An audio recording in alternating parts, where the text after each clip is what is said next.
కాసుందర్ గారు మరి ఆంధ్రప్రదేశ్ రాష్ట్రంలో శ్రీశైల దేవస్థానంలో పెద్ద ఎత్తున ఒక సత్రం కడుతున్నారు. ఎందుకంటే ఆంధ్రప్రదేశ్ మరి ఎక్కడ కూడా సత్రాలు తెలంగాణ తరఫున ఎవరు కూడా కట్టలేదు. మరి ప్రప్రథమంగా మరి శ్యామ్ గారు మన జిల్లా సహకారంతో పెద్ద ఎత్తున మనకు మంచిగా ఉపయోగపడే విధంగా సత్రం నిర్వహిస్తున్నారు. వారికి 2 నిమిషాలు మాట్లాడుతున్నారు. మరియు వేదిక పైన పెద్దలు ఇక్కడికి చేసిన ఆర్యవేశ సోదర సోదరి వాళ్ళందరికీ నాకు నమస్కారం. వాస్తవంగా మేము ఎక్స్ప్రెషన్ ఆర్యవేశ సంఘం మీ అందరికీ కూడా తెలుసు. శ్రీశైలంలో అన్నదాన కార్యక్రమం నిర్వహిస్తాం. శ్రీశైలం మనం వెళ్ళే రూట్లో చైత్రశుద్ధ పౌర్ణమి, శ్రీరామనవమి తర్వాత వచ్చే పౌర్ణమికి అక్కడ 3 రోజులు జాతర జరుగుతుంది. అంటే ఫారెస్ట్ లోపల ఉంటుందండి కంప్లీట్. అంటే మనం మున్ననూరు రోడ్ నుంచి అక్కడ అన్నదాన కార్యక్రమం నిర్వహిస్తున్నాం. అక్కడ మంచినీళ్ళు కూడా దొరకవు. మంచినీళ్ళు కూడా తీసుకురావాలంటే ట్యాంకర్ల ద్వారా మనం మున్ననూరు నుంచి తీసుకుపోవాల్సి వస్తుంది. రోజుకు ఒక ట్యాంకర్, ఒక ట్రాక్టర్ పెడితే ఒక ట్యాంకర్ వస్తాయి. 5,000 రూపాయలు ఒక ట్రాక్టర్ నీళ్ళకి ఇచ్చి అట్లా మేము దాదాపు ఒక 10 ట్యాంకర్లు కంటిన్యూషన్ క్యూలో ఉంటాం. భోజనానికి 50 కిలో గిన్నెలు 5 పొయ్యిలు కంటిన్యూషన్ నడుస్తాయి. అంత పెద్ద ఎత్తులు దాదాపు ఒక 50 క్వింటాల బియ్యం 1,00,000 మందికి అన్నదాన కార్యక్రమం. పుష్కరాలలో కూడా మనం అన్నదాన కార్యక్రమాలు నిర్వహించినాం. ఎన్నో కార్యక్రమాలు చేసినాం. మహబూబ్నగర్ జిల్లాలో జిల్లా భవనం నిర్మించినాం.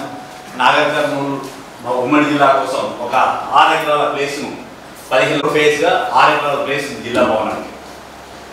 మరి భగవంతుని దేవల్ల మనకు శ్రీశైలంలో కొంచెం ఇప్పుడు ఇబ్బంది అవుతుంది. అక్కడికి పోతే సత్రాల్లో మనకు అకామిడేషన్ దొరకలేదు. మళ్ళా శివరాత్రి వరకు కూడా ఇంకో టవర్ ఓపెన్ చేయాలనుకున్నాం. అయితే దీంట్లో ఏంటంటే ఫస్ట్ మనం రాష్ట్ర అడిగే సత్రం స్టార్ట్ చేస్తున్నాం అని డబ్బులు అడిగితే అంత బాగా అనిపించలేదు నాకు. ఎందుకు మనకు ఇంతకుముందు రామకృష్ణ పరమహంస గారు చెప్పారు, ఏదైనా ఉందని దానికి ఒక అమ్మాయి వచ్చింది, అయ్యా మా పిల్లాడు బెల్లం తింటున్నాడు బంద్ చేయమని చెప్పింది. అయితే ఆయన ఏమన్నాడు, అరే 4 రోజుల తర్వాత అమ్మ అలాగే విచ్చేసిన అన్ని జిల్లాల అధ్యక్షులకి ప్రత్యేకంగా నమస్కారాలండి. కొన్ని జిల్లాల్లో మహిళా అధ్యక్షులు లేరు. దయచేసి ఏ జిల్లాలో అయితే మీరున్నారో మీ జిల్లాలో మహిళా అధ్యక్షులకు ప్రమాణ స్వీకారం చేయించాల్సిందిగా కోరుకుంటున్నాము. అలాగే కొన్ని మండలాల్లో మీ జెంట్స్ సంఘం ఉంది కానీ మహిళా సంఘాలు లేవు. అలాగే ఆ చోట కూడా మహిళా సంఘాలు ఏర్పాటు చేయవలసిందిగా కోరుకుంటున్నాము. మీరు ఏ కార్యక్రమం చేసినా మహిళా సంఘం కూడా పిలిస్తే మీరు ఎలా చేస్తున్నారు కార్యక్రమాలు వాళ్ళు కూడా చేయడానికి ముందుకొస్తారు. ఇప్పుడు మన మహాసభ అధ్యక్షులు ప్రతి ఈసీ మీటింగ్కి మమ్మల్ని పిలవడం జరుగుతుంది. ప్రతి ఈసీ మీటింగ్కి మేము వస్తాము. అలాగే మీ జిల్లాలో కూడా మీ సంఘం మీ జిల్లాలో మీ సంఘాలు ఏమైనా మీటింగ్స్ జరిగినప్పుడు ఈసీ మీటింగ్స్కి వాళ్ళని పిలిచినట్టయితే తప్పకుండా వాళ్ళు కూడా అన్ని కార్యక్రమాలు చేస్తారని నమస్కారం అండి. సభకు నమస్కారం. ఈనాడు కార్యక్రమానికి అధ్యక్షులైనటువంటి అమరావతి లక్ష్మీనారాయణ గారు, అదేవిధంగా జనరల్ సెక్రటరీ మట్టి వెంకటేశ్వర గారు, క్యాషియర్ మల్లికార్జున గారు, అదేవిధంగా మన మిత్రుడు రాజకీయ నాయకులు, ఈ కార్యక్రమానికి వచ్చినటువంటి ప్రతి ముఖ్య నాయకులందరికీ పేరు పేరున, అదేవిధంగా మహిళా సోదరులందరికీ నమస్కారం. చాలా మంది అన్ని రకాలు మాట్లాడారు. కాకపోతే నా ఆలోచన ఏంటంటే ప్రాక్టికల్గా అక్కడ చేయలేకపోతున్నాం మేము. ఎందుకంటే నా ఏజ్ కూడా 77. 94-96లో గోల్డ్ మెడల్ తీసుకున్నాయి ఇక్కడ ఈ జిల్లా ఆంధ్రప్రదేశ్లో. 2,500 మెంబర్షిప్ చేసిన 15 రోజుల. అంటే నా కొరకు చెప్పినంత నేనేదో పెద్ద చేసినాను కాదు. మనకు ఒక పట్టుదల ఉంటే డెఫినెట్ చేయగలుగుతాం. ఈనాటి పరిస్థితిలో కూడా మా మంచిర్యాల జిల్లా, ఆదిలాబాద్ జిల్లాలో ఎవడన్నా కానీ, ఏ కులమన్నా కానీ, దొర కానీ, ఎవడన్నా కానీ, లక్షపేట కానీ, మంచిర్యాల కానీ వైశ్య సోదరుని మీద చేసిన కొడుకు లేడు. ఎందుకంటే మన ఐకమత్యం, మన డబ్బులు, మన పని మనము అన్ని చేసుకుంటూ వాడు కూడా వ్యాపారస్తుడు అనేటువంటి రాజకీయ నాయకుల్ని విన్నాం. ఈనాడు కూడా వింటున్నాము. కాబట్టి ఐకమత్యాన్ని పాటించండి. మహాసభకు ఉన్నటువంటి లక్షణాలు వారి అడుగుదాడలో పనిచేయండి, చేద్దాం. ఈనాటికి కూడా నేను చేయడానికి మహాసభ ఏదైనా కార్యక్రమం చెప్తే చేయడానికి ఇప్పటికి కూడా రెడీ. ఎందుకంటే ఒక లీడర్, ఒక గౌరవ వ్యక్తి, ఒక జిల్లా ప్రెసిడెంట్, ఒక ఏదైతే రాష్ట్ర ఉపాధ్యక్షుడిగా అన్నగారు మనకు పదవి ఇచ్చారో, ఈనాడు కూడా చెడుకు కానీ మంచికి కానీ డెఫినెట్గా అటెండెన్స్ ఉంటుందని చెప్తున్నాను నేను మా సభాముఖంగా. ఎందుకంటే ఒక వ్యక్తి ఒక కార్యక్రమానికి పోతే 100 మంది 1000 మందిని చూడగలుగుతుంది. అదే వ్యక్తి ఎక్కడ ఇంటికాడ ఉంటే ఆ 1000 మందిని ఎన్ని రోజులు అయితే వాడు చూడగలుగుతాడు.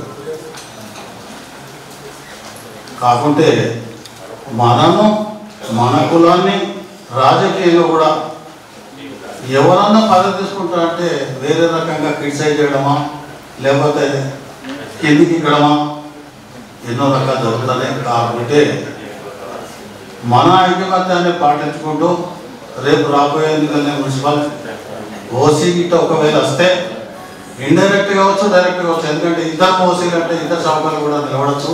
గారికి మరియు వేదిక మీద ఉన్న పెద్దలకు మరియు వివిధ జిల్లాల నుంచి వచ్చిన నాయకులందరికీ నా శుభాకాంక్షలు మరియు అభినందనలు తెలియజేసుకుంటూ, ముఖ్యంగా ఏదైనా అభివృద్ధి చెందాలంటే మేజర్గా మెంబర్షిప్ అనేది పెరగాలి. మరి రాష్ట్రం మొత్తం మీద పెరిగింది గతం కంటే. ఈసారి మరి జిల్లా అధ్యక్షులు అందరూ నూతన ఉత్సాహంతో ఎన్నికైన వాళ్ళు చాలా మంది ఉన్నారు. నేను వాళ్ళను వేదిక ద్వారా కోరేది ఒకటే, మీరు కూడా ఏదైతే రాష్ట్రంలో మెంబర్షిప్ కోసం ఒక చైర్మన్ ఏర్పాటు చేశారు, మరి జిల్లాలో కూడా సభ్యత్వం అనేది ఇంపార్టెంట్. మనము సభ్యత్వం, మహిళల సభ్యత్వం కూడా పెరగడం లేదు. కాబట్టి మన ఫ్యామిలీ మెంబర్స్ ని కూడా మనం నాయకులుగా వస్తున్నాం, కానీ మనం ఆ ఫ్యామిలీ మెంబర్స్ మాత్రం మెంబర్ గా లేరు. సో అలాంటిది దృష్టిలో ఉంచుకొని అందరూ కూడా మరి ఒక కమిటీని ఏర్పాటు చేసి ఆ కమిటీకి చైర్మన్ ఏర్పాటు చేస్తే ఆయన బాధ్యత తీసుకొని మీ ఆధ్వర్యంలో మరి అలా చేస్తే బాగుంటుందని అధ్యక్షులందరికీ సూచన చేస్తున్నాను. దయచేసి అది అబ్జర్వ్ చేస్తే మెంబర్షిప్ తొందరగా పెరుగుతుంది. తెలంగాణ రాష్ట్ర ఆర్యవైశ్య మహాసభ 13వ కార్యవర్గ సమావేశానికి అధ్యక్షత వహిస్తున్నటువంటి గౌరవనీయులు మాన్యులు అమరావతి లక్ష్మణ గారు, అదేవిధంగా ఈ కార్యక్రమానికి విచ్చేసినటువంటి ఆర్యవైశ్య ఆత్మీయ బంధువులందరికీ కూడా నా హృదయపూర్వక నమస్కారాలు, అభినందనలు. ఇప్పటివరకు అందరూ జిల్లా అధ్యక్షులు, కార్యవర్గ సభ్యులు, పెద్దలందరూ కూడా మాట్లాడడం జరిగింది. కార్యవర్గ సమావేశాలు మనం నిర్వహించుకుంటాం. ఇక్కడ మనం జిల్లాలో కొత్త కమిటీలు ఏర్పడిన తర్వాత అక్కడ కూడా కార్యవర్గ సమావేశాలు నిర్వహించుకోవాలి. కొత్తగా ఏర్పడిన కమిటీలకు సమయం లేనందున రాబోయే రోజుల్లో కార్యవర్గ సమావేశాలు నిర్వహించుకోవాలి.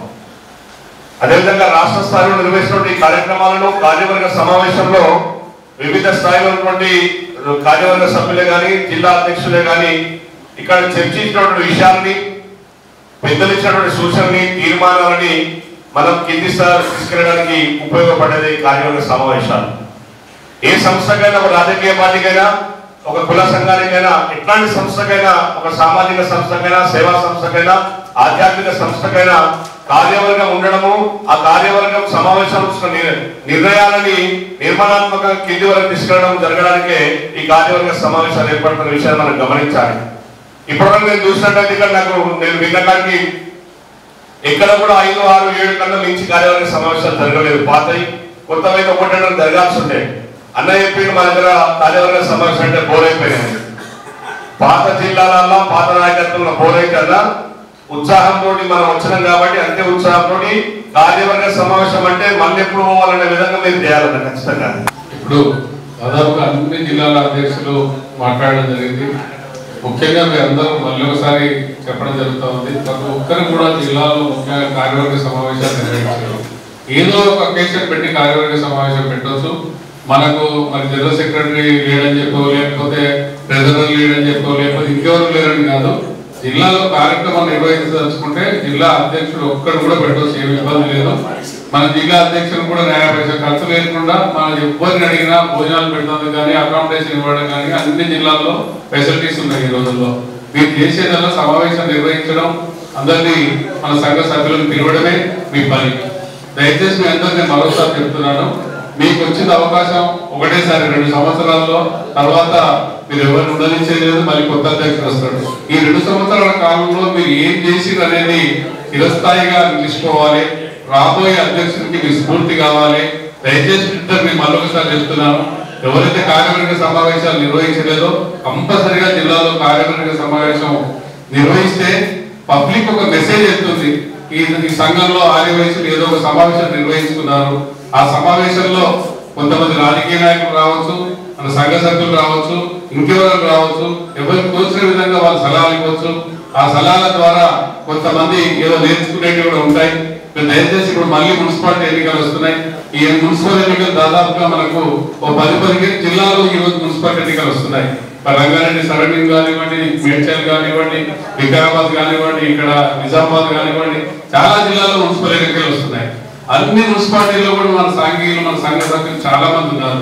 ఇదే అకేషన్ లో కార్యవర్గ సమావేశాన్ని తప్పక నిర్వహించి అక్కడ ఉన్నటువంటి గెలిచినటువంటి ఎంపీటీసీలను, సర్పంచ్లను మళ్ళీ ఒకసారి ఆ సమావేశానికి హాజరుపరిచి మరి వాళ్ళతో కొంచెం సహకారం తీసుకొని రాబో రోజుల్లో ఎవరైతే మున్సిపాలిటీలో కూడా ఎన్నికలు కాంటాక్ట్ చేస్తారో వారికి కూడా మన పూర్తి సహాయ సహకారం అందించి గెలిపించడానికి కృషి చేయండి. అధ్యక్షత వహించిన పెద్దలు అమరావతి లక్ష్మణ గారు, వెంకటేశ్వర గారు, గణేష్ గుప్తా గారు, మరియు పాలక మండలి మరియు జిల్లా అధ్యక్షులు, ప్రధాన కార్యదర్శులు అందరికీ హృదయపూర్వక నమస్కారాలు తెలియజేస్తూ, ఇప్పుడే అధ్యక్షులు వారి వారి జిల్లాలో జరిగిన కార్యక్రమాల గురించి తెలియజేసినారు. కానీ ఒక 2-3 అధ్యక్షులు మాత్రమే మెంబర్షిప్ గురించి తెలియజేశారు. కాబట్టి అందరు అధ్యక్షులు కూడా మెంబర్షిప్ తప్పకుండా ప్రోత్సహించాలని మరొకసారి కోరుకుంటూ సెలవు తీసుకుంటున్నాను. దీని తర్వాత అందరూ భోజనం చేసి వెళ్ళాలి. మరి ఒక విషయం ఏమనగా ఎంపీటీసీలు, జెడ్పీటీసీలు మీ అందరూ అధ్యక్షులు వారి పేర్లను మాకు ఇక్కడ నమోదు చేస్తే వాళ్ళందరికీ అతి త్వరలోనే ఒక కార్యక్రమం చేయాలనుకుంటున్నాము. కాబట్టి దయచేసి ఎంపీటీసీలు, జెడ్పీటీసీల పేర్లు మీరు తప్పకుండా కింద కార్యాలయంలో ఇవ్వాలని కోరుకుంటున్నాను. జై వాసు.